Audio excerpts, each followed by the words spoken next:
कैसे इन्होंने तैयारी किया। साइंस के लिए 9 और 10th का बुक। सैलरी क्या बनता है और क्या क्वार्टर इसमें मिलता है? आपको 17 to 80 क्वेश्चन इसी से मिल जाएगा और एग्जाम से विद इन 2 मंथ पहले। तो जय हिंद दोस्तों, स्वागत है हमारे इस चैनल पे। आज का वीडियो बहुत ही इंटरेस्टिंग होने वाला है। अगर आप रेलवे एग्जाम का तैयारी कर रहे होंगे तो आज की इस वीडियो में हम ऐसे कैंडिडेट से आप सभी को मिलाने वाले हैं जो रेलवे ग्रुप डी के साथ साथ टेक्नीशियन का भी एग्जाम क्वालिफाई किए हैं, और ऐसे कैंडिडेट है जिसमें आप सभी को हम अच्छे से डिस्क्राइब करके बताएंगे। एक बिगनर लेवल अगर आप तैयारी कर रहे होंगे तो आपके जितने भी डाउटेड है इस वीडियो के अंत में सारे डाउट खत्म हो जाएंगे। तो वीडियो को अंत तक देखिएगा और हम उस उम्मीदवार से आप सभी को मिलाने जा रहे हैं। तो चलिए, स्वागत है हमारे चैनल पे। सर क्या नाम हुआ? मेरा नाम सुमन कुमार साहब है जी। मैं हिरोडी मतलब गिरिडीह डिस्ट्रिक्ट झारखंड का रहने वाला हूँ। अपना फुल परिचय बताइए, कहाँ से बिलोंग करते हैं आप अच्छे से? मैं झारखंड से बिलोंग करता हूँ, एक रूरल एरिया से बिलोंग करता जी। हूँ। मैं एक मिडिल क्लास फैमिली से हूँ, जी। मैं कोई बड़ा घर से नहीं हूँ। चलिए ठीक है। इस सर ने बताया कि इसका नाम है सुमन, जो कि आप लोग देख सकते हैं बैकग्राउंड में। अभी हम फिलहाल अपने एक रिलेशन बिटवीन में आए हुए थे, तो एक कैंडिडेट हमको मिला तो हमको बहुत अच्छा लगा, तो हम सोचे कि क्यों ना आप सभी के लिए मैं वीडियो लेकर के आऊं। तो चलिए, इसमें हम एकदम स्टेप बाय स्टेप सारे क्वेश्चन आप लोग का जो डाउटेड होगा सारे डाउट को हम क्लियर करते हैं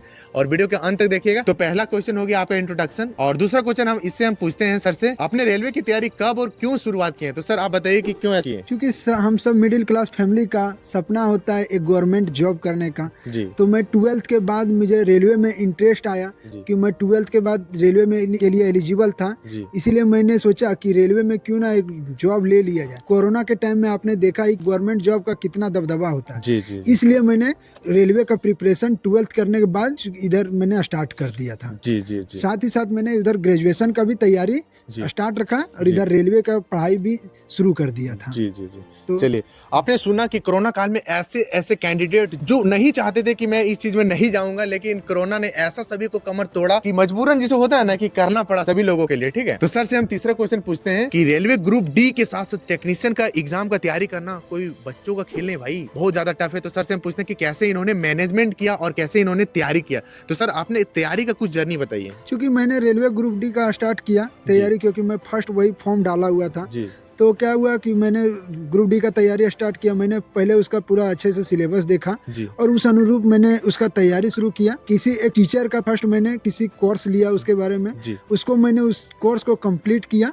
उसके बाद मैंने उसका अनुरूप ही और भी क्वेश्चंस पढ़ना शुरू किया, जैसे मैं आपको सिलेबस बताऊंगा इसके बाद। तो मैंने उसी अनुसार से धीरे धीरे पढ़ाई किया। उसके बाद फाइनली मेरा 2023 में मेरा ग्रुप डी में सिलेक्टेड हो गया और मैं जॉब पे चला गया। और चूंकि ग्रुप डी और टेक्नीशियन, रेलवे टेक्नीशियन और ग्रुप डी का सिलेबस लगभग 60% to 70% मिलता है, तो मैंने 70% मिलता है, तो मुझे उससे भी काफी फायदा हुआ कि मुझे इधर 30% ही एक्स्ट्रा पढ़ना है। तो मैंने रेलवे ग्रुप डी में ज्वाइन करने के बाद जॉब में होने के बाद मैंने फिर से टेक्नीशियन की ओर आगे बढ़ा, क्योंकि ये ग्रुप डी लेवल 1 का होता है, टेक्नीशियन लेवल 2 का है। अच्छा। इसीलिए कोई भी अपने से ऊपर जितना जाना चाहे तो जाना चाहता है, लेवल 1 से 2 भी जाना चाहता है। इसलिए मैंने टेक्नीशियन को भी तैयारी करना शुरू किया।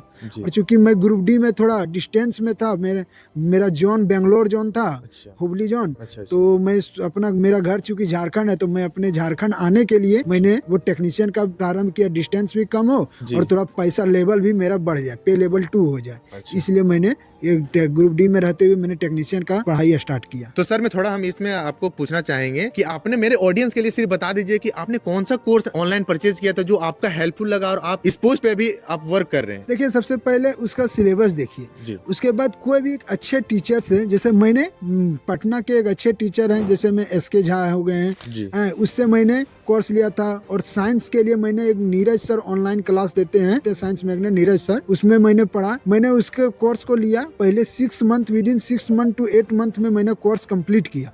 और कोर्स कंप्लीट करने के बाद फिर मैंने उसका सिलेबस देखा और मैंने उससे अनुसार सेट प्रैक्टिस शुरू किया। उसके बाद सेट प्रैक्टिस करने के बाद फिर कहाँ से क्वेश्चन आ रहे हैं प्रीवियस ईयर देखा। प्रीवियस ईयर देखने के बाद उस अनुसार से मैंने अपना तैयारी प्रारंभ रखा। किंतु फर्स्ट मैंने किसी टीचर से ही, जैसे मैंने बताया पटना के SK झा सर हो गए, साइंस मैग्नेट के नीरज सर हो गए, मैथ के भी टीचर हो गए, एक अच्छे टीचर से मैंने सबसे पहले कोर्स कंप्लीट किया विद इन 6 to 8 मंथ में। तो चलिए अब नेक्स्ट क्वेश्चन हम सर से पूछते हैं। तो सर से हम चौथा क्वेश्चन पूछते हैं, आपका रोज की पढ़ाई का रूटीन क्या था सर? आपने सुबह में कितना पढ़ते थे, शाम में कितना पढ़ते थे, कैसे मतलब अपने टाइम को मैनेज करते थे? तो इसमें थोड़ा सा मेरे ऑडियंस के लिए सिर्फ बता दीजिए, मतलब अच्छे से थोड़ा सा क्लियर करके बताइए ताकि अगला कोई अच्छे से समझ आए। ठीक है सर, बताइए। क्योंकि मैं मैथ का 1 घंटे क्लास करता था, जनरल साइंस का 1 घंटे क्लास करता था और 1 घंटा करंट अफेयर का क्लास करता था। तो मैं सुबह का टारगेट रखा था करंट अफेयर और जनरल साइंस का, और शाम को मैं मैथ और रीजनिंग पर ज्यादा ध्यान देता था, उसमें कम से कम 2-3 घंटे, और दोपहर में मैं साइंस को और करंट अफेयर को रिवीजन करता था। तो उसी से मेरा यही रूटीन रहता था और मैं हर दिन यही फॉलो करता था। मिनिमम हर पर डे 6 से 7 घंटे 8 घंटे जितना मेरे को टाइम मिल पाता था उतना मैं पढ़ा हूँ 6 to 8 मंथ तक। अच्छा, तो सर ने जो बताया आप लोगों को अगर अच्छे से समझ आएगा तो हमारे कमेंट बॉक्स में कमेंट कर सकते थे कि हाँ बहुत अच्छे से सर ने बताया। तो चलिए हम सर से हम नेक्स्ट क्वेश्चन पूछते हैं कि मैथ का कैसे इन्होंने तैयारी किया और मैथ में कौन सा टॉपिक इसको सबसे ज्यादा इंपॉर्टेंट लगा भाई। तो हम क्लियर पूछ रहे हैं भाई, एक सिलेक्टेड कैंडिडेट से पूछ रहे हैं भाई, तो 100% जेन्युइन ही बताएंगे, कोई मतलब फेंकने वाली तो बात है नहीं इसमें। तो चलिए सर से हम डायरेक्ट पूछते हैं, ठीक है। तो बताइए सर कैसे आपने कौन सा टॉपिक को आपने ज्यादा इंपॉर्टेंट दिया और कैसे तैयारी किया मैथ का। देखिए मैथ का सिलेबस उसमें 15 to 16 चैप्टर है रेलवे ग्रुप डी के लिए, जो सभी तो बहुत इंपॉर्टेंट है, किंतु अर्थमेटिक, सिंप्लीफिकेशन और नंबर सिस्टम, ये तीनों कहने का 3 है, किंतु इसके अंदर बहुत सारे टॉपिक आते हैं। तो ये सबसे इम्पोर्टेंट है। लगभग 25 क्वेश्चन में आपको 17 to 80 क्वेश्चन इसी से मिल जाएगा।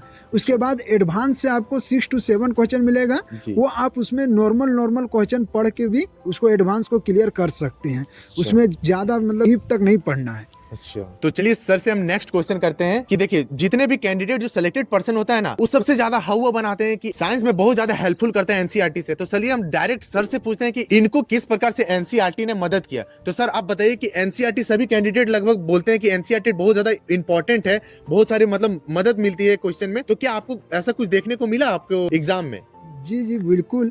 जैसे मैं ग्रुप डी में 25 क्वेश्चन साइंस का आता है जी, 25 क्वेश्चन साइंस का आता है, उसमें से आप 9 और 10th का एनसीईआरटी साइंस अगर पढ़ लिए तो ये कंफर्म है कि 25 क्वेश्चन में आउट ऑफ 24 क्वेश्चन आपको 9 और 10th का ही बुक से मिलेगा।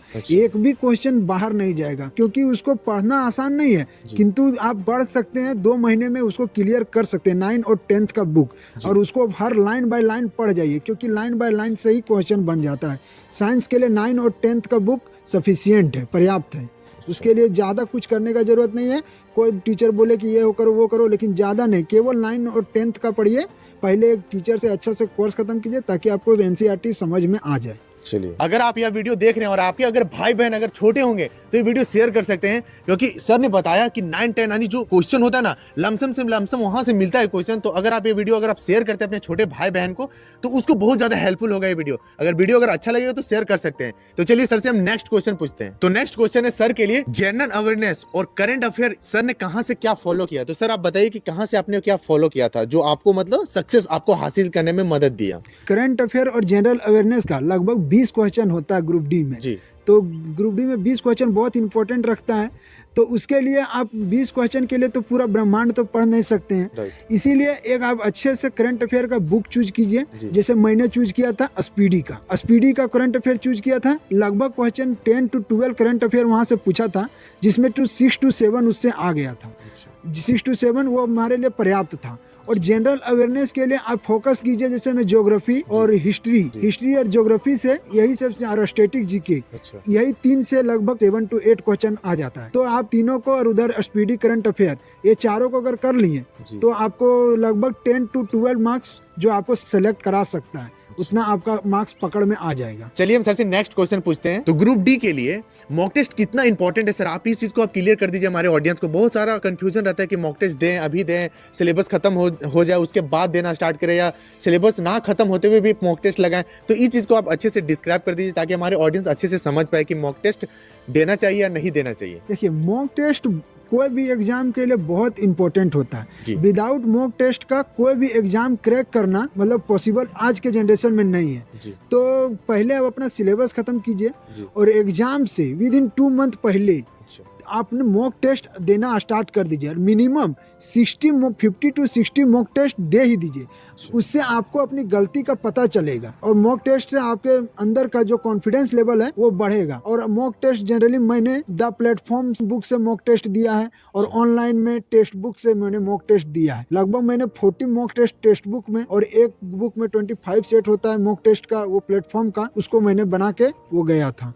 अच्छा, इतना मतलब आपको ऐसा रिजल्ट मतलब उससे बहुत ज्यादा देखने को मिला? बहुत ज्यादा हेल्पफुल हुआ, मतलब मेरे को मॉक टेस्ट से बहुत ज्यादा हेल्पफुल हुआ। और मुझे ही नहीं, सभी को मॉक टेस्ट लगाना चाहिए। जो भी एग्जाम का तैयारी करते हैं मॉक टेस्ट बहुत जरूरी होता है, इससे आपको अपनी गलती का पता चलता है। अच्छा। नहीं तो आप पढ़ते रह जाएंगे, आपको पता नहीं चलेगा क्वेश्चन कैसा आ रहा है नहीं आ रहा। और प्रीवियस ईयर का मॉक टेस्ट तो सभी लगा ले। मतलब सर ने जो बताया कि प्रीवियस ईयर आपके लिए बहुत ज्यादा इंपॉर्टेंट हो सकता है, और ये रियलिटी है भाई। अगर आप प्रीवियस ईयर को मॉक टेस्ट अगर लगा के जाते हैं ना, तो आपको मतलब माइंड में क्लियर होता है कि कैसा क्वेश्चन आ रहा है, अभी किस टाइम में, मतलब किस प्रकार से लेवल है क्वेश्चन का, क्या लेवल है, उसे पता चलता है। तो आप लोग भी मॉक टेस्ट लगाइएगा। तो सभी लोगों का सबसे बड़ा डाउट रहता है कि सैलरी क्या बनता है और क्या क्वार्टर इसमें मिलता है। तो चलिए हम सर से डायरेक्ट पूछते हैं। सर आप बताइए कि अभी आपका ग्रॉस सैलरी क्या बन रहा है और क्या आपको क्वार्टर प्रोवाइड किया गया, ये दोनों को अच्छे से डिस्क्राइब करिए ताकि हमारे ऑडियंस अच्छे से समझ पाए। क्योंकि रेलवे ग्रुप डी लेवल 1 का पोस्ट है जी 1800 बेसिक होता है, तो आपको लगभग 18,000 सैलरी इधर आ गया। जी और डीए अभी 55 to 58% है, जी तो आपको लगभग इसमें 11,000 रुपया आपका डीए हो गया। जी आपको लगभग टीए 2,000 टीए दे दिया जाएगा। जी और लगभग एचआरए जिसे हाउस रेंट अलाउंस कहते हैं, तो एचआरए आपको लगभग 10%, 20% और 30% होता है।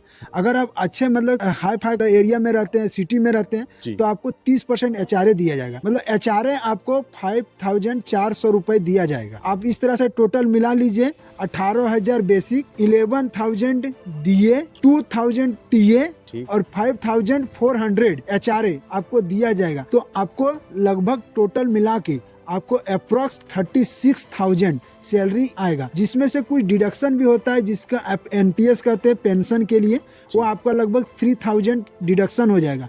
आपको इन हैंड सैलरी 33,000 आपको हाथ में आ जाएगा। और एचआरए अगर आप नहीं लेते हैं तो आपको क्वार्टर की भी सुविधा दी जाएगी, जो कि रेलवे में अगर खाली रही तो आपको क्वार्टर दे दिया जाता है। आप लोग का माइंड से क्लियर हो गया कि इसमें क्वार्टर भी प्रोवाइडेड किए जाते हैं, लेकिन अगर रेलवे डिपार्टमेंट में अगर क्वार्टर खाली है तो आपको प्रोवाइड किए जाएंगे, और अगर नहीं खाली है तो आपको उसके बदले में एचआरए दिया जाता है, जो कि हाउस रेंट अलाउंसेस बोलते हैं। ठीक है, तो चलिए हम सर से पूछते हैं कि रेलवे ग्रुप डी और टेक्नीशियन में क्या क्या पेमेंट का डिफरेंसेस है। तो सर आप बताइए कि ये दोनों में क्या डिफरेंस है और क्या इसका गुड लगा ग्रुप डी का, क्या बैड लगा, और इसमें टेक्नीशियन में आपको क्या गुड लग रहा है और क्या बैड लग रहा है, इसमें अच्छे से डिफरेंस बताइए ये दोनों। क्योंकि ग्रुप डी और टेक्नीशियन, ग्रुप डी लेवल 1 का पोस्ट होता है और जी। टेक्नीशियन लेवल 2 का पोस्ट है।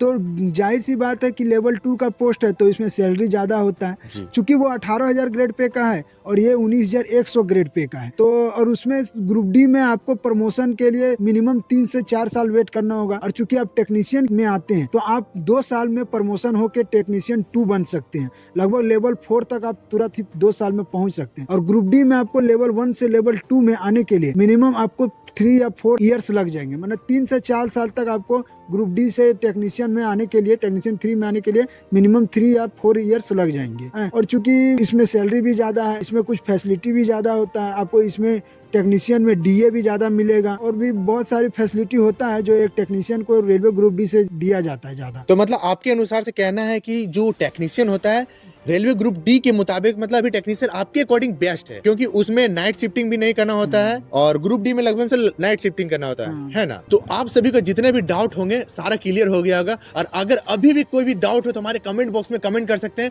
और मैं आप सभी को बताना चाहते हैं, ये जो मेरे भैया है ये हमारे रिलेशन बिटवीन में है। मैं अपने रिलेशन बिटवीन में आया हूँ शादी के यहाँ, तो भैया मिले तो हमको लगा कि आप लोगों के लिए एक हेल्पफुल कंटेंट बना ले, और भैया ने बहुत अच्छे तरीके से आप लोगों के लिए मतलब अच्छे तरीके से डिस्क्राइब किया। तो अगर वीडियो अगर अच्छा लगा हो तो लाइक शेयर एंड कमेंट जरूर से जरूर करें, और इसी तरह से इंटरेस्टिंग वीडियो देखने के लिए हमारे चैनल को अभी तक सब्सक्राइब नहीं किए होंगे तो सब्सक्राइब कर ले, और किसी भी तरह से डाउट हो तो कमेंट बॉक्स में कमेंट कर सकते हैं। ये हमारे भैया क्लोज है, कोई दिक्कत नहीं है, डाउट का आपका रिप्लाई दिया जाएगा। बहुत बहुत धन्यवाद सर, आपने इतना कीमती समय देकर के हमारे ऑडियंस को प्रोवाइड किया अपने हेल्पफुल चीजें।